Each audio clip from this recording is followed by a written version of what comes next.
It's time to take command with former NFL tight end Logan Paulsen and former Commanders beat reporter Craig Hoffman.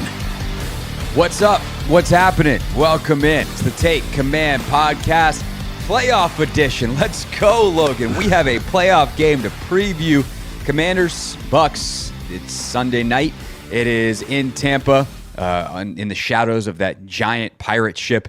It is where the Commanders started their season, and they are headed back for their first playoff game of the Jayden Daniels, Dan Quinn, Adam Peters, Josh Harris era. And Logan, it is going to be one heck of a matchup. Tampa is a very, very potent team. We'll get to what Jayden Daniels and company can do to match that in just a little bit, but we're actually going to start with the Commanders defense against this Tampa offense, an offense led by Baker Mayfield, best season of his career, one of the best quarterback seasons we've seen in a while. That's not going to be up for like MVP discussion. I mean, Baker threw for 4,500 yards, 41 touchdowns, and he's not going to finish top 5 in MVP voting. That's just kind of the craziness of the quarterback position this year. But a prolific season. Bucky Irving was also fantastic, the running back, the rookie coming in from Oregon. And Liam Cohen, the guy who's orchestrating it, is probably going to get a head coaching job very, very soon if he wants one, Logan. So when you watch this team, you watch Tampa's offense, and we think back to what we saw week 1. We think of what it is now. What has Liam Cohen done that's gotten him so much praise and so much success this season? Yeah, I'm glad we're starting with Liam Cohen because I do think that he does some really good stuff offensively. So I think just if you look like kind of super high level, I think you look at a well-engineered run game on first and second down. And what I mean by that is like he tends to find personnel and formation that give the offensive line and the blocking surface some type of numerical advantage. And then you stack on top of that some type of motion or shift that kind of just challenges the run fits of the defense, right? Like the one that comes to mind from the first game is we're going to be in like a kind of a tight formation. We're going to motion that slot receiver out with like kind of a jet on a fast motion. And then the nickel player, who's sometimes Jeremy Chin, who's sometimes Noah, like has to run out with that. And then all of a sudden the B gap is wide open. That motion that's kind of given the Commanders a hard time throughout the year was the genesis started with Liam Cohen week 1 versus Tampa Bay, in my opinion. And then you look at like the jet sweeps, the traps, the misdirection from the backfield. It really felt like, honestly, and this is a compliment, it felt like a classic like single wing offense. You know, everyone kind of gives Mike McDaniels this credit for bringing single wing principles to the spread. And, you know, I don't know if that's exactly true, but I think you see a lot of that with Liam Cohen. And what I mean by that is there's misdirection. We're attacking the 3 technique a lot in our run scheme, right? The guy that's to the tight end strength. We're finding ways to trap guys. We're basically giving you a bunch of different backfield sets that all kind of marry together. I think that's the other thing that shows up. Like it wasn't as successful versus New Orleans, but for example, this is like the simplest version is they're running like GT. So guard, tackle, counter, right? So that's where you pull the guard and tackle to the strength of the formation. And so they have GT, but they have a jet sweep in the backfield, right? So they run that one time, the defensive end pitches down, the next time Baker pulls it and throws it to the flat, then they have a jet sweep straight off of the GT pull action. So they have 3 runs off of almost exactly the same kind of pre-snap, post-snap look.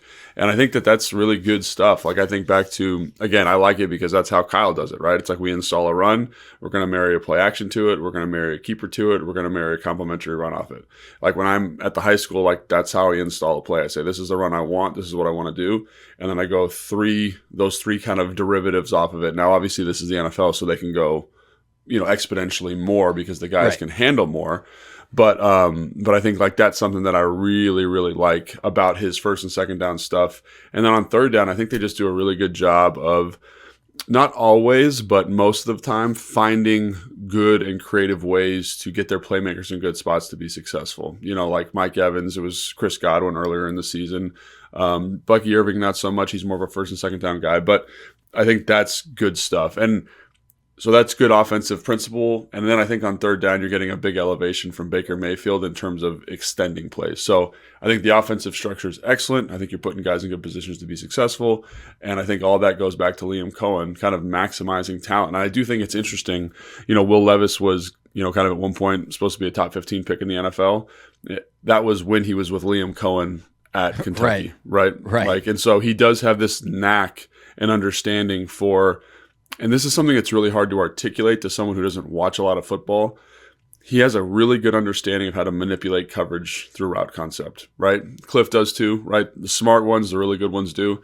And he's got a really good feel for that. And I think he has a really good feel for coaching the defensive reaction to certain concepts. And I think that's one of the reasons you see Baker kind of operating at such a high efficiency, in addition to Baker's natural playmaking ability. And all of it has come alive this year. And there's so many different ways to look at everything you just said. Just since you mentioned Baker, one, I think totally the in structure stuff. I've said it a bunch this year. There's no one that throws with more conviction than Baker Mayfield. Yeah. That dude I love watching Baker play because that dude drops back. It's like, this ball's supposed to go here. Coach Cohen said I can throw it, and he will step into that ball and just drive it. Now, if you can trick him, he'll throw it right to you. And he's had some, 4 touchdown, 2 pick kind of games this year, and you have to take advantage of those opportunities. But I think the thing that's been magical about Baker's season is the play extending. And it started week 1 against Washington. They could not bring him down, even though he was under pressure quite a bit. And in fact, according to Next Gen Stats, Mayfield has completed 34 of his 47 passes outside of the pocket for 406 yards, 5 touchdowns, and a pick this season. That's the highest completion percentage on such passes in a season in the Next Gen Stats era. So that's 72% outside the pocket. Now, he's only outside the pocket 10.3% of his attempts. That's 4th lowest in the NFL. But you got to make sure that when he gets outside the pocket, you plaster. And I think the competitiveness of a guy like Evans, the slipperiness of guys like Rashad White and Bucky Irving as receivers. Cade Otton has been terrific this year from the tight end spot.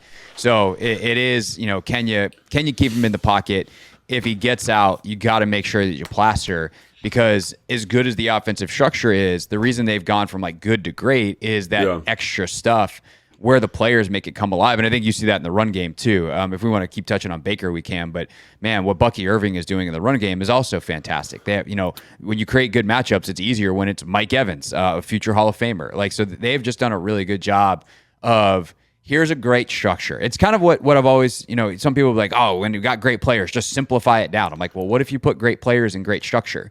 And that's kind of what they've done. I don't know great outside of like Evans, we're talking about historically, but certainly very good players in an excellent structure, and you're getting one of the most prolific offenses in the league. Yeah, I definitely think he's maximizing. And just to double click on the Baker thing, and we'll talk about Bucky Irving here in a second, but I do think that one of the things about Baker, it's you were kind of alluding to an extension outside the pocket, but I also think there's an extension in the pocket, which you've seen too. And so basically what I would kind of clump those under is just second reaction throws. And in New Orleans, he had a bunch of them. In our first game, he had a bunch of them. In the Atlanta game, he had a bunch of them. Pretty much every week, to your point, he has a bunch of these where there's a pressure. He kind of ducks a tackle. He kind of steps up in the pocket. He's either scrambling for a first down, or he's made excellent decisions in that regard. He's made, decisions is the wrong word. He's made plays as a thrower and as a runner on 3rd and long situations to keep them on the field. And everyone talks about this is like kind of a national NFL story, but the Brock Purdy effect on Kyle Shanahan's offense, right? Kyle Shanahan was great at, with the pen about getting guys open and dictating throws and manipulating coverage and all that stuff. But when Brock Purdy got there, he elevated, because when it wasn't there, he was able to scramble, extend plays, get that second reaction throw. And I think that's what you're seeing and kind of what you're saying from Baker there. And it's the thing that breaks defenses.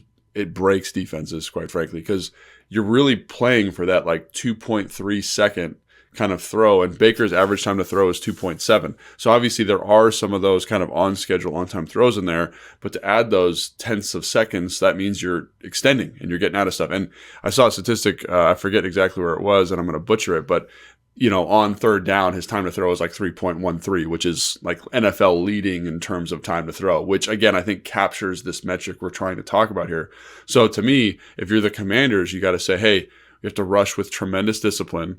We have to have a great rush blitz plan to get pressure on him, because again, no team is good enough to handle a 3-second drop back. It's just too long, right? Guys find ways to get open. And if Baker is doing a good job finding them, that's going to be devastating. So can you manage that kind of loose, his playmaking from the pocket? I think is a huge storyline in this game. And it's something that when you talk about, I give Bram notes, that's like my first note. Like on third down, can you keep him in the pocket? And then can we hold up from a coverage structure standpoint in the back end? It's going to be a big point for me because in addition to his playmaking ability, the offensive line is a playmaking unit in its own right with Tristan Wirfs and guys like that playing really good football. So it becomes like one of those things where you're like, damn, this is going to be really hard to deal with defensively.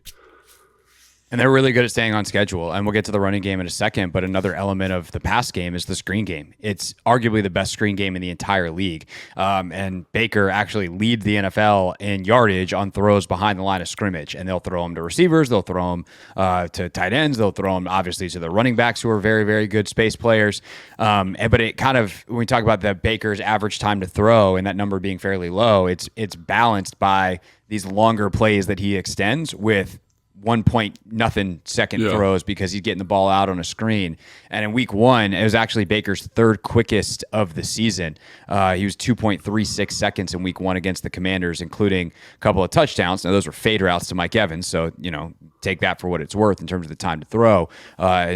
Quick throws, touchdowns. It's not like he's getting out quick slants and guys running 70 yards. You only have to drop back so far when you're on the 1 yard line and you just loft the ball up to a 6'4", Mike Evans. But the screen game element is really huge because I think Joe has pressured quite a bit. He was asked a couple of weeks ago, he's like, oh, can you generate more pressure? He's like, I don't think I can. Like we just got to land with what we got because I don't think I can blitz much more than I have this season. And there's one play that I wrote down in my notes from from week 1. That's like screen into blitz. And if you get caught in the wrong look, the wrong blitz against a screen, like that becomes an explosive play. And so whether it's just simply, hey, this is a pretty mundane screen that gets 6 yards, but now it's 2nd and 4, or a big explosive play, they've got to be really on their P's and Q's on this screen game, both running back, wide receiver, and even a guy like Cade Otton, occasionally they'll throw one too.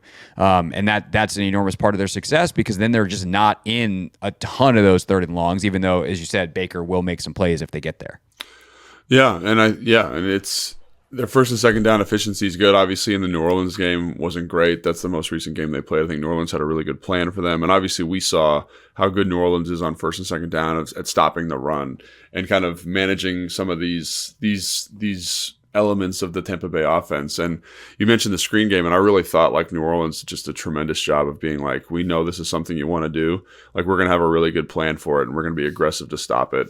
And I think that's kind of the mindset you got to bring into this game. It's like you got to be super physical on 1st and 2nd down. You got to and you can't be. And I think this is kind of I don't know if we talked about this on this show because I've done a lot of these shows, but one of the things that sticks out to me is like Joe Witt Jr. wants to kind of play, light boxes. I think we've talked about this a bunch, right? Yeah, he wants we to talked play about light it boxes on 1st and 2nd down. And the thing is, when you look at New Orleans playing light boxes, their front four is good enough to kind of physically mash it and kind of make it tough to run the football.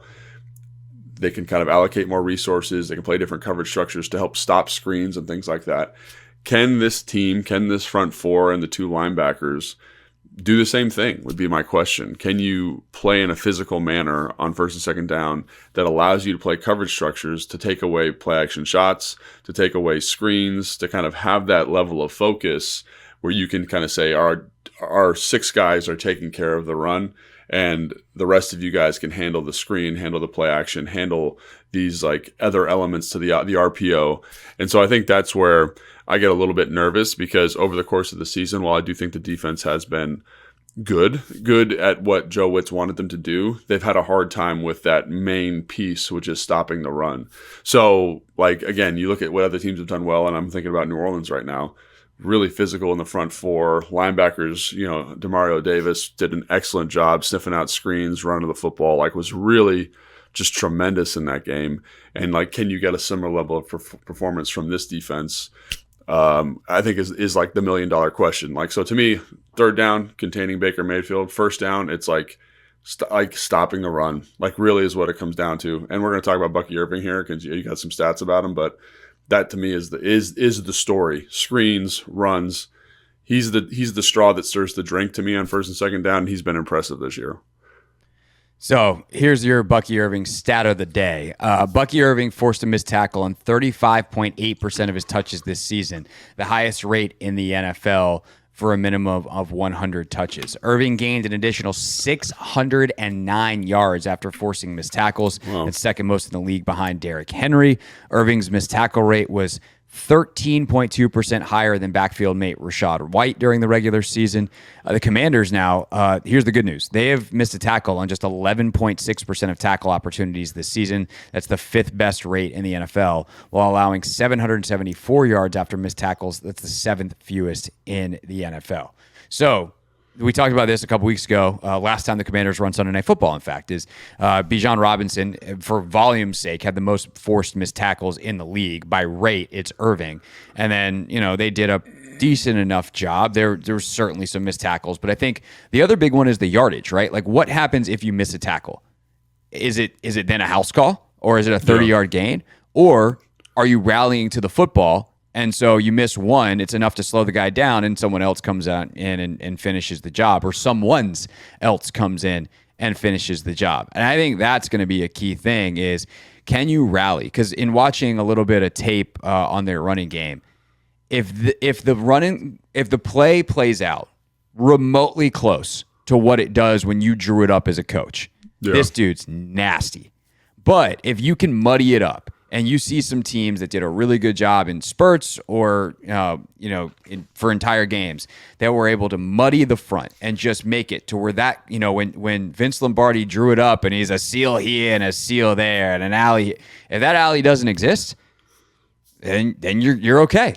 And that's against any running back, but especially a guy as slippery and I think is explosive, a guy who can go for 50 like Bucky Irving. He's a young running back, doesn't have the hits on his legs. We see this all the time with younger running backs. They still have that like top end vertical speed, and they're in the league for 3 years and they don't run for 50 yards anymore.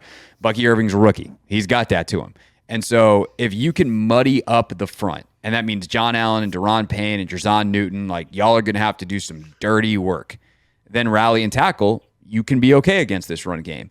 But if you give him that crease, if you give him that alley, and maybe it's the one that's designed, maybe it's a cutback. There's a run against the Chargers where it's a trap, and he sees Derwin James come inside and go to Phil, and he just run because they've got the edge sealed, and dude, he just gets out for 18 yards. And you're like, dang, that is insane vision.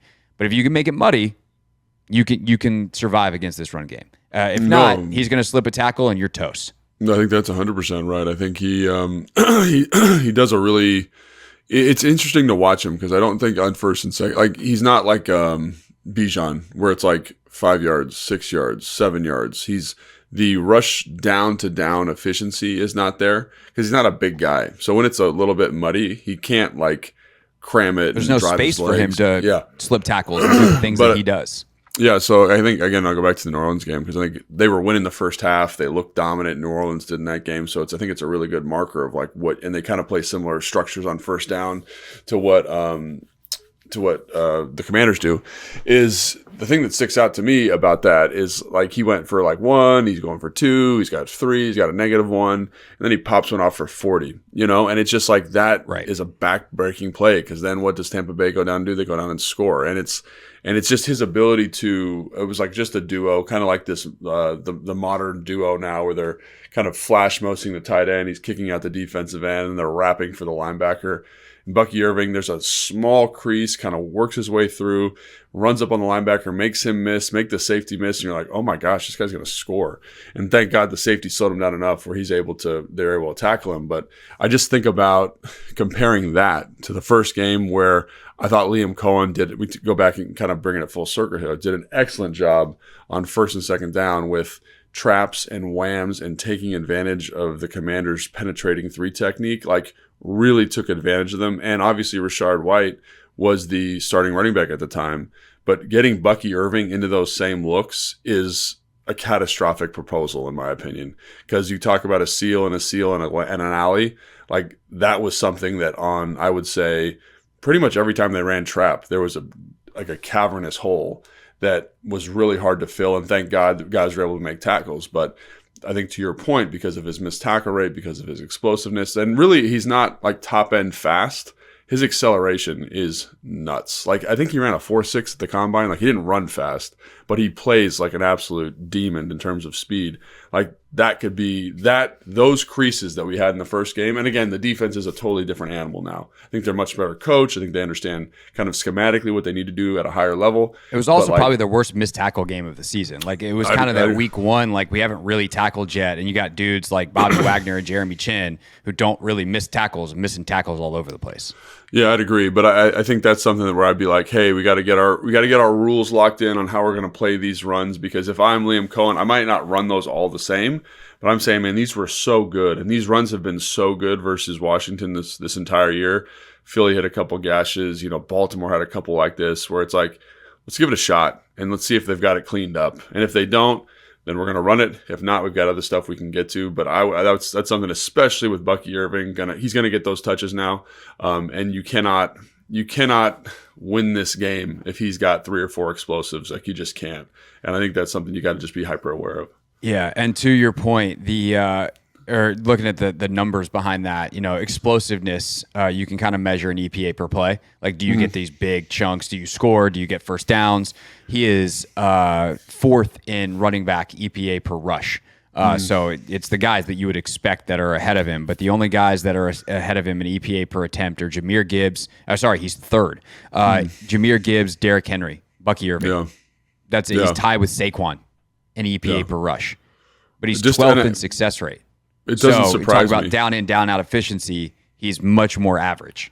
Yeah, it doesn't surprise. I think those statistics illuminate him perfectly, right? That's exactly who he is as a player, right? He's really explosive. He gets you first downs. He gets you chunk plays.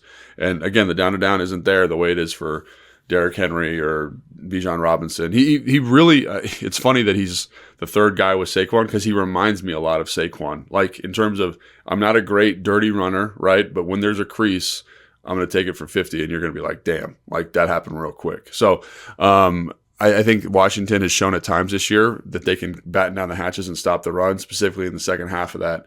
In the first half of the New Orleans game, the second half of the Philly game, they can do it. But I think that's got to be, to me, a really huge point of emphasis, because if you watch the first and second down cut up, they are pretty dogmatic about running on first down. Like, I'd say it's probably about 70. It feels like it's 70% of the time. And I don't know, I didn't look up a stat for it, but when I'm watching, like, this is a run, here's a run, here's a run. And then they kind of are relying on them being in 2nd and 7, 2nd and 6, or getting an explosive carry to kind of maximize the offense. So I do think that's a huge part of it. And if you can get them in a 2nd and 8, 2nd and 9, the way that New Orleans did, I think you got a real shot at kind of throwing a monkey wrench in their offense, because I'll tell you, even for as good as Baker's been on 3rd and long this year, like, you can't live that way, and Baker's going to throw incompletions. You're going to take a sack, like, he's going to throw interceptions. And I think, like, to me, it's funny talking through every single week. You're like, sometimes you want, hey, let's put the ball in Baker's hands, I think being more aggressive on first down this week is probably in the cards. A little bit more straight cover 3, asking to leverage those outside corners a little bit more. And if Marshawn Lattimore's healthy, that becomes a little bit easier. But I think that's something you really got to think about. Just being a little bit more kind of breaking type a little bit and saying, hey, we got to stop this run game on first and second down.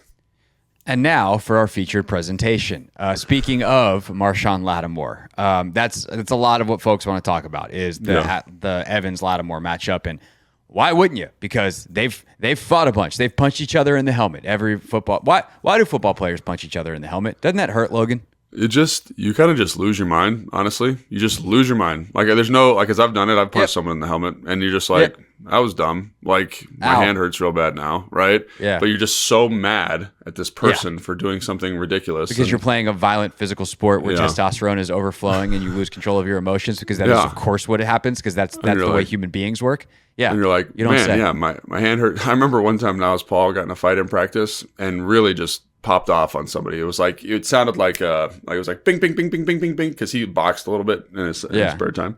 And so, but the guy on the other side is totally fine because he's got a helmet on. And then Niles comes up to me. He's like, I think I just broke my hand. I'm like, come on, man. Like, you can't be breaking your hand in a practice on like a Tuesday because you punched a dude in the helmet. In the helmet. Anyway, we digress. So Mike Evans and Marshawn Lattimore have punched each other in the helmet. I feel like there was a time where maybe someone swung a helmet at each other. I don't know. There's Dude, been a they've lot been of, getting after it, man. Yeah. For years, they've been getting after it. Whatever. I haven't going back and watched any of it this week. The highlights of the fights or the lowlights, depending on your perspective. I'm sure that NBC will show it Sunday night, a couple of fisticuffs. But here's the thing. Through all of that hullabaloo, there is real football behind this rivalry as well. Yeah. There's a reason that Mike Evans has been very frustrated with Marshawn Lattimore, and that is that twice a year for many years, Marshawn Lattimore covered Mike Evans as well as anyone has ever covered Mike Evans. So Marshawn Lattimore is aligned across from Mike Evans on at least 50% of his routes in 12 of 13 career games, including the playoffs, with only one game under 50%. And ironically enough, Logan Paulson, that game was when they matched up earlier this season before Lattimore got traded. So they've already played once this year. Oh, right, yeah. Yeah, in the week, whatever that was, the early week matchup. I think it was like week 3 or something like that, between New Orleans and Tampa. And for whatever reason, Dennis Allen, at the time the head coach and defensive coordinator, de facto defensive coordinator for the Saints, did not have Lattimore follow Evans around. But every other game that they've ever played, like it's been star coverage, it's been, shadowing the whole deal. Overall, Lattimore has aligned across from Evans on 271 of 398 routes across those games. That's 68.1%. Lattimore has challenged Evans at the line of scrimmage consistently across those matchups, aligning in press coverage 67% of the time. Evans has caught 16 of his 31 targets, with Lattimore as the nearest defender, for 305 yards and 3 touchdowns, with an average target separation of 1.7 yards. But nearly half of those yards came in their 2 matchups in 2018. Evans has been held without a reception against Lattimore in 5 of their 13 career matchups. So, Marshawn Lattimore looks like he's going to play. He's full participant in practice on Wednesday. We record on Thursday morning. So unless there's a setback, Marshawn Lattimore's good to go. You have to imagine after he followed A.J. Brown around that that's going to be the plan here. How does that change what we saw week 1, where Mike Evans had a pretty substantial day with 2 touchdowns against Benjamin St-Juste, who played him very tightly, but is just doesn't have the ball skills and the play strength and the competitive catch point ability that Marshawn Lattimore has, which is how Mike Evans, those characteristics are the things that are going to send Mike Evans to the Hall of Fame. Yeah, no, I agree. I actually think, like you said, I think Benjamin St-Juste had a pretty solid game. I think 2 things. One, we didn't talk about this in the preview. I think the defensive secondary in general is so much better than they were week 1. I think, and it's not even just like, they're physically better. No, it's just like they understand the defensive concepts better. They're communicating better. They're on the same page more. There's not these free runners and explosive plays, and they understand kind of checks and bunches and all this stuff at a much higher level. So I think that's a huge element. I also think when you look at the second Philly game and Marshawn and how they matched up with A.J. Brown and how Joe Wood Jr. called the game, he just was way more aggressive. And by aggressive, I mean they just played way more man coverage.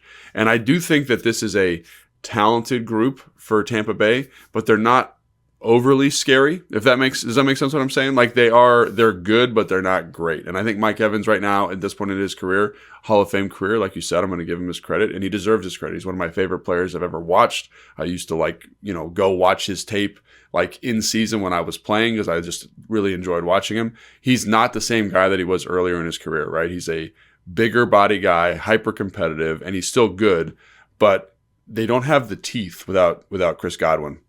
Chris Godwin was the guy that kept them on schedule, made them efficient. McMillan right now is kind of stepping into that role. He's doing a really good job, but he's not Chris Godwin. He's not Chris Godwin. So Ott's a good player, but I think in terms of coverage in a man-to-man situation, if Lattimore's playing, Marshawn Lattimore's playing, all of a sudden everything kind of gets real even. And you're like, okay, I think Mike Sainristil can cover the slot receiver. I think Jeremy Chin matches up okay with Ott.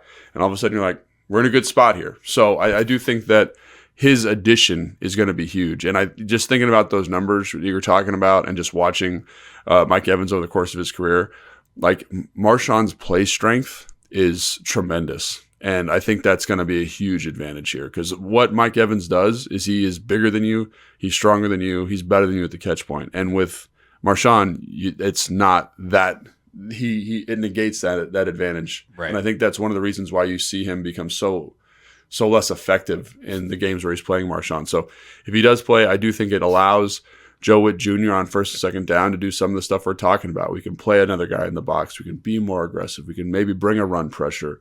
We can be more aggressive with our blitzing on third down. Like that all kind of comes out of that. And I think, and he was like, what am I supposed to do when Marshawn's back? Is it really going to affect me that much? When you look at the Philly game, it's like, yeah, you were way more aggressive in terms of coverage structure, right?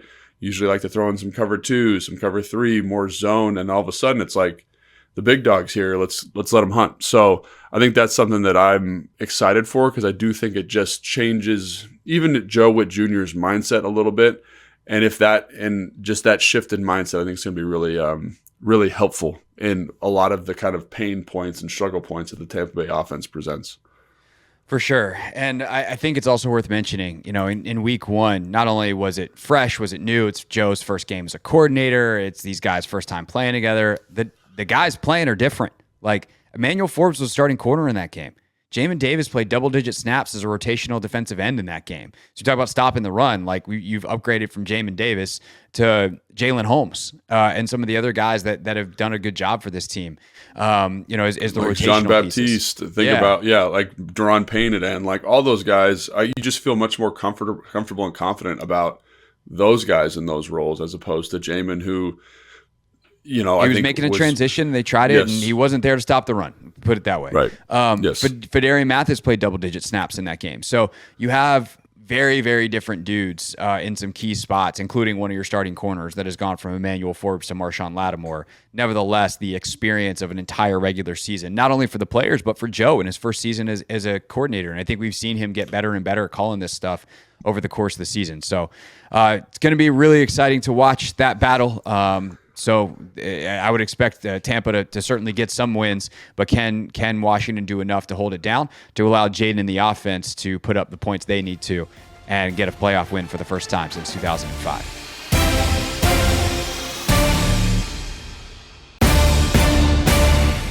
Take command, Logan Paulson there, Craig Hoffman here. And Jayden Daniels in week 1 against the Tampa Bay Bucs was making his first career start. He ran around in some ways like a chicken with his head cut off, trying to find plays, and he had a nice little day on the ground, but it was certainly not enough to get the win. And I think now we look back at that game, Logan, and go, wow, that was really uncharacteristic of Jayden Daniels. Obviously, he's still arguably the best scrambler in football, had the best scrambling statistics of any quarterback in football, but he's so much more calm and collected in the pocket. He sees the field so much better than week 1. When you look back at that week 1 performance against Tampa and think about what you'd be telling Jayden if you are Cliff, if you're Tavita Pritchard, if you're on that staff, you're Brian Johnson this week, like you just kind of chuckle at how far he's come in this rookie season?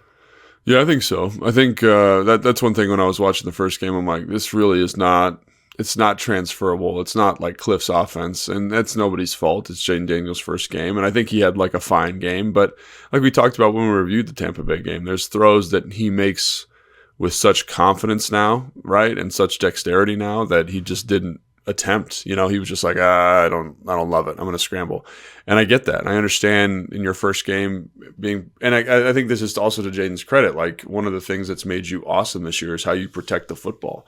And he was very protective of the football that game. But I do think you see, like, I had to do a breakdown for Command Center about the difference between that game and this game. And one of the things is like, you go through Jayden's season this year and you're watching all the throws and you're like, he's made throws that he's turned down 20 times this year. Like there's a 5-yard out, which he turns down because he doesn't like the DB position. If you watch the Philly game, he makes like 3 of those. And then you watch New Orleans, he makes 2 of them. And you're like, that's 5 yards on an easy completion to Terry, and we're doing all right, And so again, like I think he elevated big time in terms of how he scrambled, but I also think he's just matured so much as a passer. And it's not like he's throwing the ball better. He just understands NFL windows better. And like that was something that we talked about week 1. It's like, is he going to do this? And he's emphatically done it. And I think when you watch him versus like the New Orleans game, when you watch the Philly game, like he just has so many different ways to beat you now. Like he can run, obviously, but as a passer,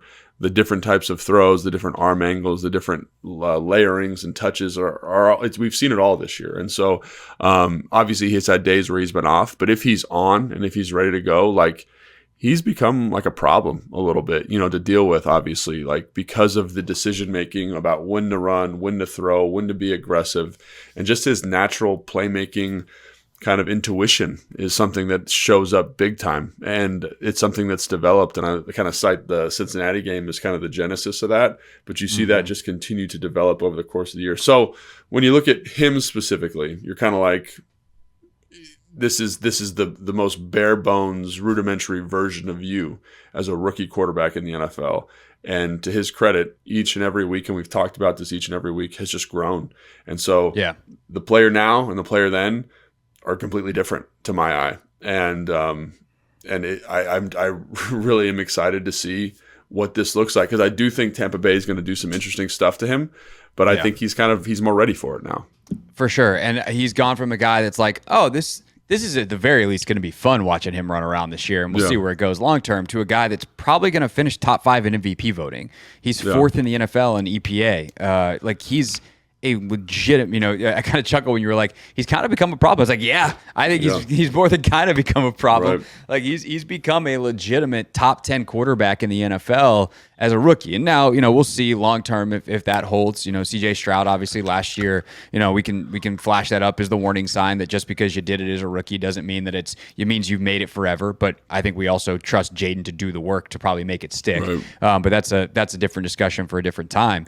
This week specifically, on that point, like, we trust Jayden, we trust Adam, we trust the staff, in a way that is really unique. 100%. But yeah, go ahead. I had to get that. Yeah, no, 100%. We trust the infrastructure as well as the player, which is exactly what you want. That's why he was the guy selected where he was, and it's why he's been able to grow as much as he has. I mean, Stroud came in as, I think, a more developed passer than we realized coming out of Ohio State, and he just rode that, and he certainly got better, but he came in on fire. Watching Jayden evolve has been terrifically fun, and I think one of the things that he has learned is, again, that NFL Open, and that also, there's NFL Open and there's Terry McLaurin Open. Terry is the best contested catcher in the league statistically in terms of yardage, touchdowns, the whole deal. He does more when he is not open than anyone else in football.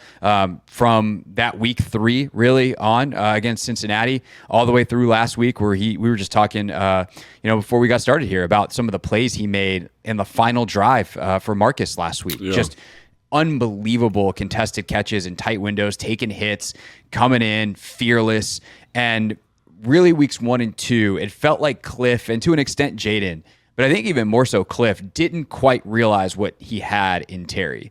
And by week 3, it was kind of like, hey man, let's get 17 the ball. And he explodes against Cincinnati. Biggest play, Jayden's first signature play, that touchdown down the right side to seal it. And from there, Terry's on to another 1,000-yard season, and ultimately the team TD record that he seals last week against the Cowboys. And I think getting Terry way more involved is one of the ways this game is going to look the most different compared to week 1, where he had 2 catches for 17 yards. Now, Jamel Dean's a good corner. He hasn't been playing in a couple weeks. He should be back this week. He actually covered Terry on 18 of his 23 routes in week 1. He was only targeted once in those routes. But I think Jamel Dean, if you're on Terry for 78% of the time in this game, prepare for a lot more action, sir.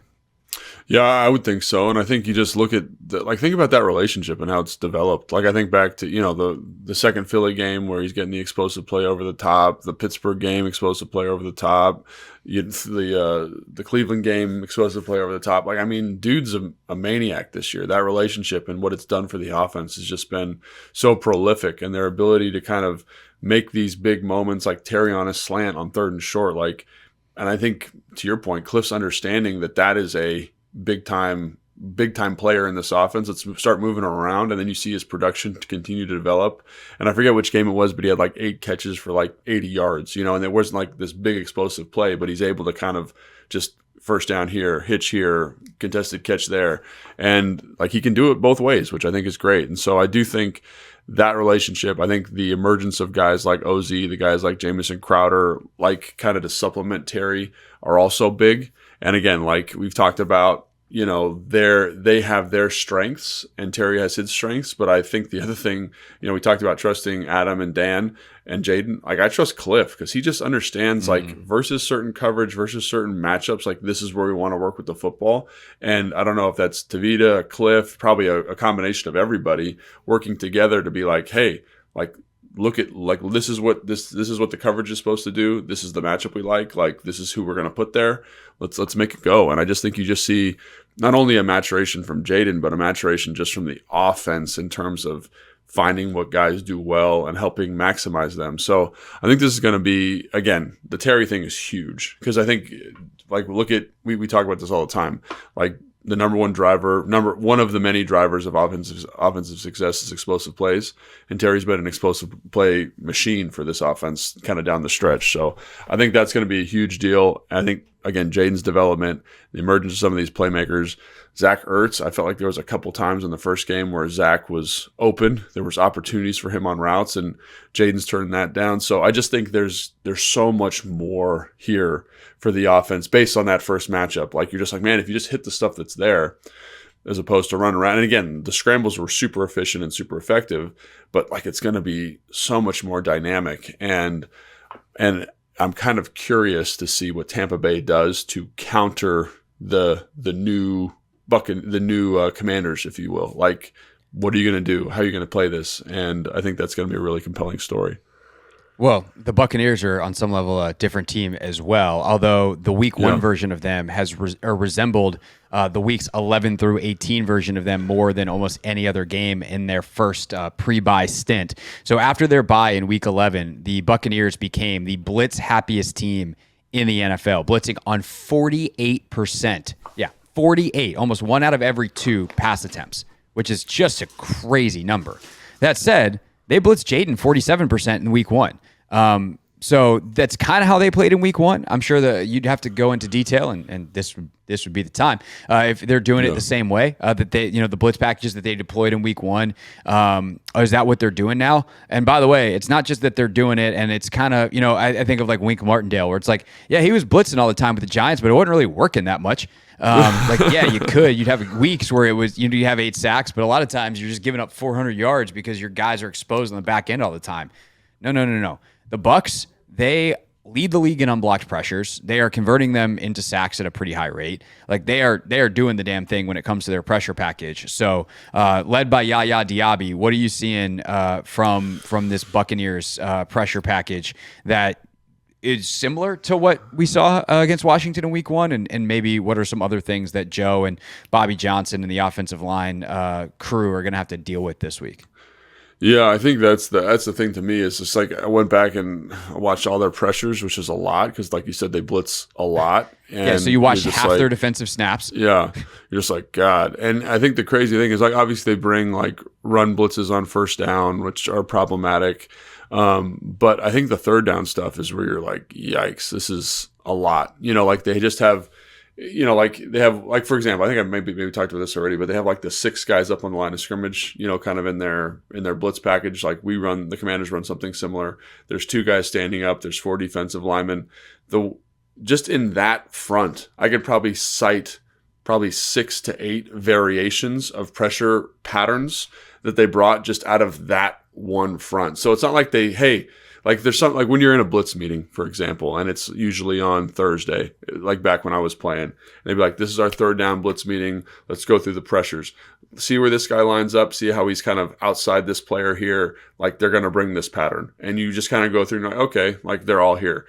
With this, like I kind of went through it and was like, is there a tell? And I know the coaches are going to be locked in. They're going to find a tell. But because there's so much variation off the same look, kind of like the offense with Liam Cohen, how they have kind of the same stuff off the same formation, same personnel. It's the same thing with the defense here. And you're like, what are the tells? So I would just say like Johnson, the offensive line coach, has got to earn his paycheck this week in terms of finding consistent tells to help make sure you get those pressure packages targeted correctly, because it's going to be tough, man. If you're in 3rd and long a lot in this game, it's going to be really, really tough to kind of manage those pressure packages. And the other thing I wanted to point out too is in the first matchup, I felt like Tampa Bay was kind of figuring itself out. like Yaya Diaby, who I think has had a really good year, is like taking inside moves on Wiley all the time and losing contain in the pocket, and Jayden just kind of steps around it, and then there's no contained player and scrambles up the field. So I would think if I'm the defensive coordinator, if I'm Bowles for the Tampa Bay Buccaneers, I'm like, guys, we're going to bring our pressure. We're going to do what we do. We have to be consistent with our rush lanes. When you look at the teams that have been most effective versus Jayden Daniels, Dallas Cowboys, Philadelphia Eagles in the first matchup, the Pittsburgh Steelers, they were dogmatic about their rush lanes and their rush lane consistency. We will get free runners. We will get free runners like Dallas did because I trust my blitz scheme, but you guys have to keep them in the pocket. If they do both those things, Jayden Daniels they're not going to let him win with his legs. If they can corral him the way we're talking about, because they have guys that rush in a way that's problematic for Jayden. Yaya Diaby's kind of a power rusher. Baldwin, the other guy, the other outside linebacker, Anthony Nelson, excuse me, I'm thinking of a different player. But they compress the pocket as rushers. Vita Vea compresses the pocket as a rusher. And then when you add that compression element to free runners off the blitz, it becomes hard. That's where Jayden Daniels struggles a little bit. So what's the answer from a protection standpoint? What are the answers from a route standpoint? And then Jayden Daniels, can you elevate us the way you've done all year? I think is going to be a big question on third down specifically. So Diaby this year, 57 pressures, 13 run stuffs. That is just one of 8 edge players to record 50-plus pressures, 10-plus run stuffs. The others, he's a beast. Yeah, Myles Garrett, Jared Verse, Jonathan Grenard, Brian Burns, Greg Rousseau, Will Anderson, Max Crosby. So he is in pretty good company in terms of guys that really starred on the edge.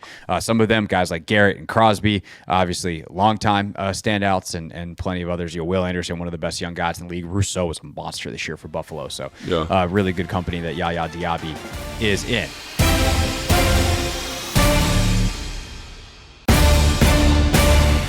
So, okay, got it. Write down in the notes, stay out of third and long. Hey, Logan, I have an idea for that. Can we rush the football effectively? This has obviously been a bit of an issue for the Commanders the last couple of weeks in the running back designed run game. It is very hard to run on Tampa. There's a large mountain of a man in the middle named Vita Vea. They literally average 1 yard per carry better, 3.7 versus 4.7 on inside rushes when he's on the field versus not. That's a crazy statistic. That is a crazy enormous difference. That is like you are elite versus you are one of the worst in the league. Just with the same other 10 guys, and then he's on the field or not. So one, are there packages and things you can use to get him off the field and then run out of sub and whatever else? Two, can you generally just find other ways to rush the football, maybe get outside? Because the one thing I do want to say real quick about the run game is, for as bad as the running back run game has been, the quarterback run game has been excellent.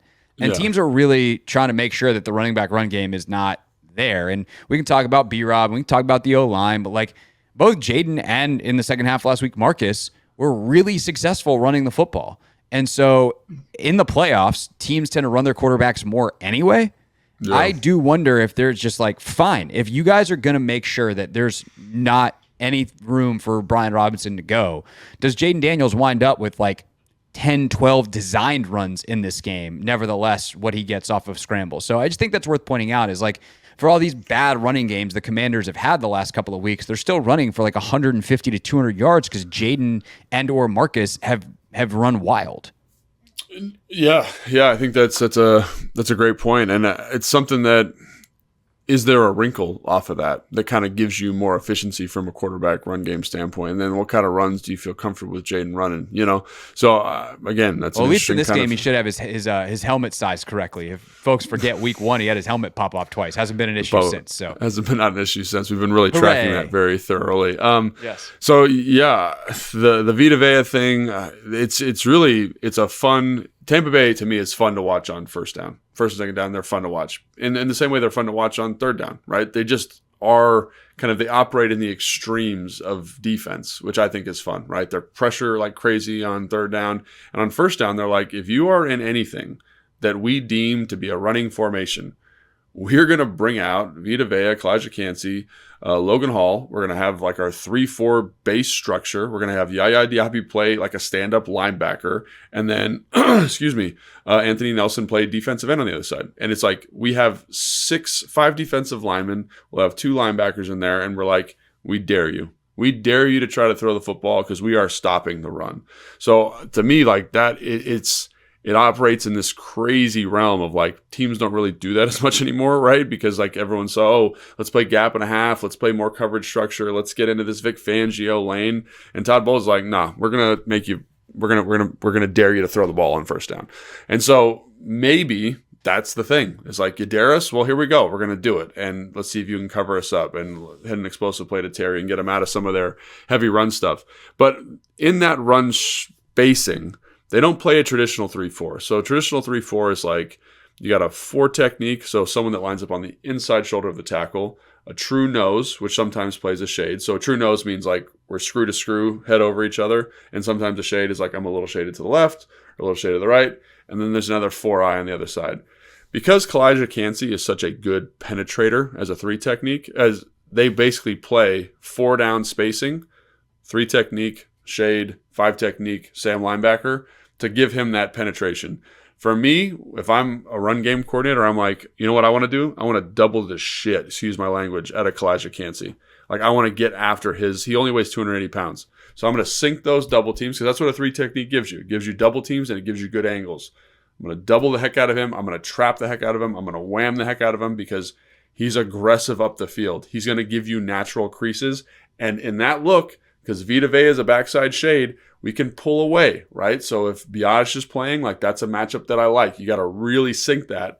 But I do think there's opportunities to kind of get after him if they're in their big personnel because of how Kalijah Kancey plays. Now, you're kind of rolling the dice because he is so explosive. I like how you articulated. He's like the Aaron Donald starter kit. Like he's an undersized, hyper explosive, really handsy, like good hands defensive tackle. He's not Aaron Donald. The fully developed Aaron Donald was also one of the strongest players in the league, and Kalijah Kancey is not that.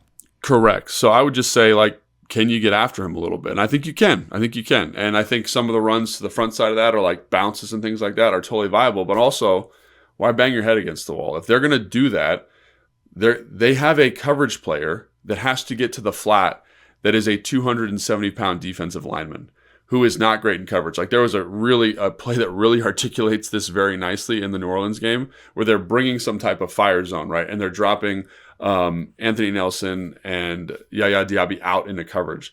And they actually match the concept really well, but Rattler just throws it right between the two of them, and it like Keystone Cops, like they almost bump into each other because they're not coverage players, right? They don't do that. They want to be at the line of scrimmage attacking. They are lost in space. Yeah, so if they're going to do that, take advantage of it, right? And so that's what I'd say. Like, I know for all you hardcore, like, you know, the Hogs got to run the football. Like, if they're going to play this crazy... We'll call them Chris Russell acolytes. Yeah, Chris Russell acolytes. If you're going to play this crazy run structure, like, I'm going to throw the ball. And then when you get out of it, that's when I'm going to run the ball. So, like, that's what I would say to this. Is like, don't bang your head against the wall. Let's take advantage of what they're giving us, which is really good slant windows, really good hitch windows, one-on-one matchups on the outside.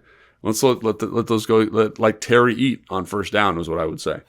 Well, yeah, slants and hitches. Welcome to the Terry McLaurin route tree. That, and then let's hit a double move and get a go. Like, Come on. Like that's the thing is, like, take advantage of that. If they have these big, heavy dudes on the field, like, can you get the screen game going? Eckler's back. Diami is running that stuff really well. Like, OZ's running that stuff really well. Terry's a little more hit or miss on it, but I'd be willing to take the big hit to get him a touch, get him some energy, and see if he can do something. So, like, I do think that this staff is going to, you know, try to do that.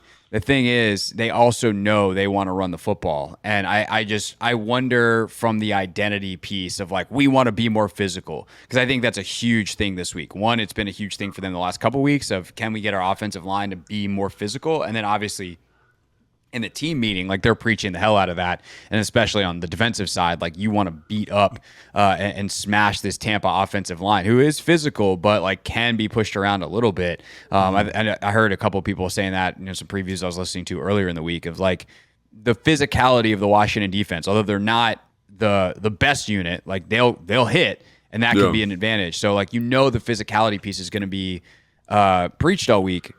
Does that infiltrate the game plan in a negative way versus being like, yeah, of course we want to hit, but like I'd rather go hit a cornerback out there and get a screen pass and let's get 8 yards versus trying to run straight at Vita Vea and getting 3.7 apparently. Yeah, no, 100%. And I think the other thing too is I look back to the first Giants game, when Dexter Lawrence is in there and they've got these kind of big run stopping personnels, and I thought Cliff did a great job of being like, let's get into some wide splits. Let's push you out. If you're going to be in this heavy stuff, we're going to throw a bunch of screens for 4 and 5 yards a pop. Basically becomes like an analogous run game, and Jayden does such a great job reading that stuff out and getting the ball out of his hands quickly.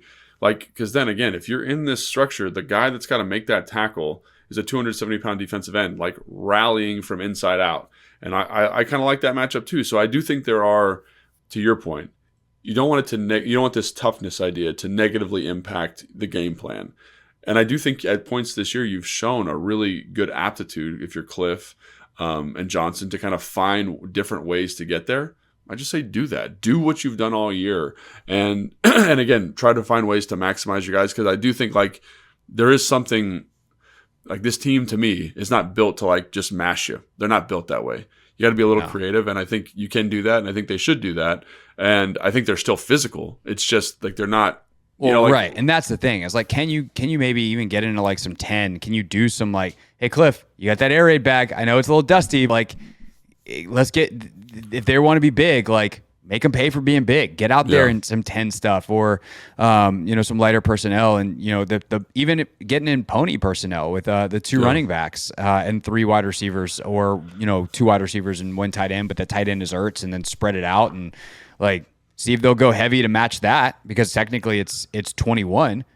Go heavy, and then just like go run spread, especially if it's Eckler and like McNichols. Like those dudes can run routes like receivers well enough against linebackers, especially 270-pound ones. So outside linebacker types. So like let's party. I think that could be a really interesting thing. By the way, one other random, you talk about like spreading it out. The Commanders' offensive line, last next gen stat of the day, has averaged a width of 6.64 yards in the regular season under Cliff Kingsbury, the 5th widest in the NFL.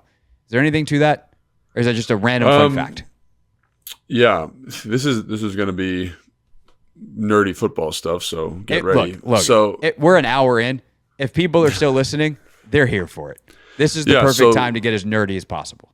So like when you go to like coaching clinics for offensive line play, one of the things that's discussed at nauseum is splits, right? So when you watch like spread teams, think like old school air raid, they would have like almost 3-foot splits, which is very, very wide for anywhere, right? It looks like they're almost hash to hash in terms of width. What it does though is it creates natural run lanes, because the defensive line then spaces out accordingly, right? And so it makes it a little bit harder to get in a combination, double teams, things like that, but you get natural space kind of dictated. Then you go to like a triple option or go to Army or Navy. They like to be like 1.5 feet because they want to get into those combinations a little bit quicker. So I do think that, and I think for protections, it's also very helpful because you're widening the edge, right? You're pushing those defensive ends out a little bit farther. So there are pros and cons to both. I'm a big wide split guy. I think that's really important. And that's where if I'm like a GM, I always look for athletic linemen. So, if we're in wide splits, that guy's athletic enough to get in a combination. He's athletic enough to overcome that extra distance he's got to go to get there. But yeah, it shows up, because I think when you look at passing downs, like when you look at really good pockets that they've been able to generate, it's like wide and open. There's nice big throwing lanes for the quarterback. I think that's awesome. But again, sometimes first, second down combinations get a little bit muddy, and it's maybe because they're a little bit wider. There you go. Stats, information, film breakdown. We got it all. Right down to the offensive line splits here on Take Command. Thanks so much for listening to the preview show. I have no idea exactly what we're going to do post-game, but we are going to do something post-game. This is the part of the week where I realize, I got to figure out post-game, and it happens live as we're recording. It's easy when it's a home game, but this game's on the road, so We'll figure out whether it's me solo, whether I have to convince someone else to stay up till 1 o'clock in the morning and do a post-game show. We'll actually probably go pretty much right after the final whistle. So maybe we'll see if there's some quick pressers that we can listen to, but we'll figure that out. But the way to be with us live is to subscribe to the Team 980 on YouTube, 1067 The Fan as well, and then my page at Craig Hoffman. We tri-cast the instant reaction show. Of course, if you're like, win or lose, I'm going to go to bed because I have to go to work on Monday. Then it'll be in your podcast feed for your ride to work in the morning. So we will be live post game. We'll figure out the exact details of that, but look forward to that. And then we will do a film review next week and hopefully another game preview for a matchup against either Philadelphia or Detroit, because that would be fun, because that would mean the Commanders won. Logan will be down there on the broadcast. Make sure you check out everything else he is doing this week. He's been all over the podcast sphere as well as his own shows, including the Command Center show. And of course, I'll be on the radio. We'll have the latest injury reports as well. Typically, the final injury report with game statuses comes out during my show on Fridays, so be tuned in to the Team 980 at 4 o'clock on Friday. Also, we have Melissa Stark from NBC on the show. We have Trevor Sikkema on the show over the next couple of days. So we have some really great interviews previewing this one from all angles on the Hoffman Show. So I'll see you there. Logan will see you all the places he sees you. We're on Instagram as well at Hoffman.sports and Logan_Paulson82. And then we'll reconvene here next week. Thanks so much for watching and listening to Take Command. Thanks for watching this clip of Take Command, which has a brand new home. That's right. You can watch on YouTube at the Team 980. You can also listen to full episodes in the free Odyssey app, which is now enabled with Apple CarPlay. So we'll just, follow you around.